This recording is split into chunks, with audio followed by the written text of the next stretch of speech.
Perkenalkan, saya Putu Eka Damayanti dengan NIM 18130411031 dari Program Studi Pendidikan Biologi Universitas Pendidikan Ganesha. Di video kali ini kita akan membahas tentang kadar hemoglobin atau Hb. Beberapa cara yang digunakan untuk pemeriksaan kadar hemoglobin darah antara lain dengan menggunakan metode. Yang pertama yaitu metode Tallard-Price, yang kedua metode Sahli. Kelemahan metode ini yaitu membaca secara visual kurang teliti, yang kedua alat hemoglobinometer tidak dapat distandarkan, yang ketiga tidak semua bentuk hemoglobin dapat diubah menjadi hematin asam. Selanjutnya yaitu fungsi Hb. Hemoglobin atau Hb adalah protein kaya zat besi dalam sel darah merah yang bertugas membawa oksigen ke seluruh tubuh. Protein ini juga berfungsi memberi warna merah pada darah, mengambil oksigen dari paru-paru, kemudian dibawa ke seluruh jaringan tubuh untuk bahan bakar, membawa karbon dioksida dari jaringan tubuh sebagai hasil metabolisme ke paru-paru untuk dibuang. Selanjutnya, yang terjadi jika tubuh kekurangan Hb.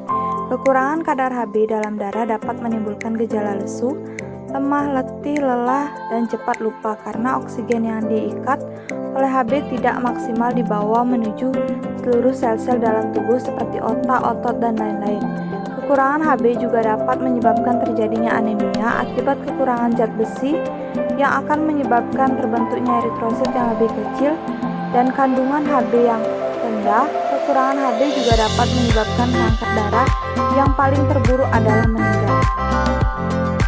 Yang selanjutnya kita akan membahas tentang faktor penyebab kekurangan Hb, yaitu kekurangan zat besi untuk pembentukan eritrosit dan Hb, kekurangan asam folat, kehilangan banyak darah akibat luka, anemia, kekurangan eritrosit akibat berbagai faktor misalnya genetik, kelainan pada sumsum tulang, kekurangan asupan vitamin B12 dan zat besi, dan lain-lain.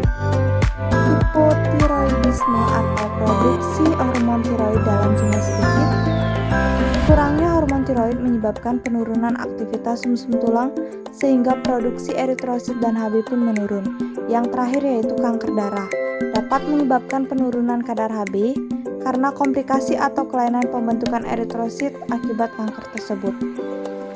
Yang terakhir yaitu kita akan membahas tentang faktor-faktor yang mempengaruhi kadar Hb seseorang, yaitu yang pertama kecukupan asupan zat besi, asam folat, dan vitamin B12 untuk pembentukan eritrosit dan Hb. Kedua yaitu metabolisme zat besi dalam tubuh untuk memproduksi eritrosit dan Hb. Yang ketiga yaitu fungsi organ tubuh yang membantu dalam pembentukan eritrosit, penyakit tertentu seperti anemia, leukemia, thalassemia, dan polisistemi. Yang keempat yaitu aktivitas fisik maksimal dapat memicu terjadinya kesetimbangan antara produksi radikal bebas dan sistem pertahanan antioksidan tubuh yang dikenal sebagai stres oksidatif. Yang kelima yaitu membran sel ini sangat penting bagi fungsi reseptor dan fungsi enzim, sehingga terjadinya peroksidasi lipid membran sel oleh radikal bebas yang dapat mengakibatkan hilangnya fungsi seluler secara total. Yang keenam, gaya hidup seseorang seperti merokok dan minum minuman beralkohol dapat menurunkan fungsi organ-organ tubuh yang membantu dalam pembentukan eritrosit dan Hb. Yang ketujuh yaitu peroksidasi lipid membran sel memudahkan sel eritrosit mengalami hemolisis, yaitu terjadinya lisis pada membran eritrosit yang menyebabkan hemoglobin terbebas dan pada akhirnya menyebabkan kadar hemoglobin mengalami penurunan. Sekian dari pemaparan video tadi tentang kadar hemoglobin. Saya ucapkan terima kasih.